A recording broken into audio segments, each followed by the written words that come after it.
Hi guys! Good morning! What's up guys? So, I'm here para magluto naman po ng ulam natin na sopas.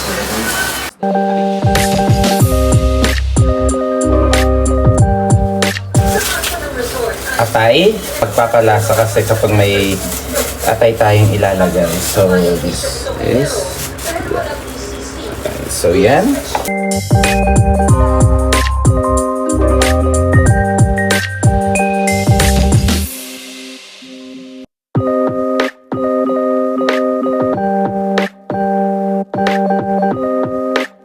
Hi guys! So yun nga, tapos ko na po hiwain yung cabbage and carrots. So next naman, ang ihiwain ko naman po ay bawang at sibuyas. So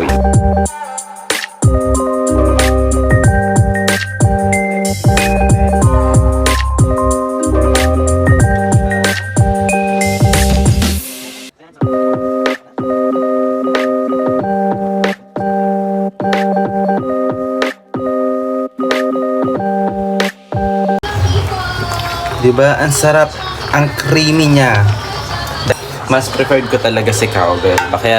Baka naman cowbell. The best.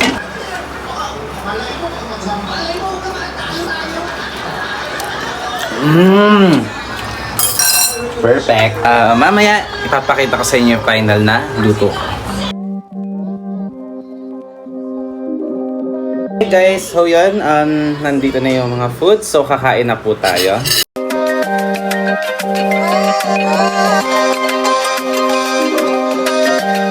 Friend, andyan yung mga pamangkin kong pangat. Yan. Kumain na kayo tanyan. So kasabay ko sila kumain. Nagtataka kayo bakit medyo light siya and ma-white lang siya. Kasi kaya medyo wala siyang kulay dahil nga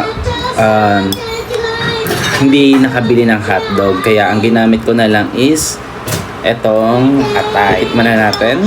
Yung noodles, ito muna, itong pasta. Diba? So, all good. Sobrang lambot niya guys.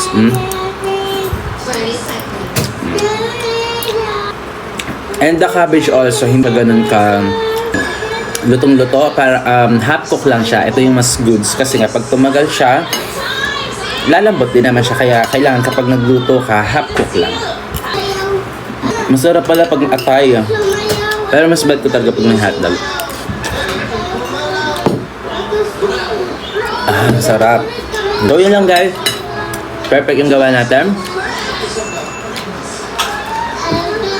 Next time ulit. Bye bye.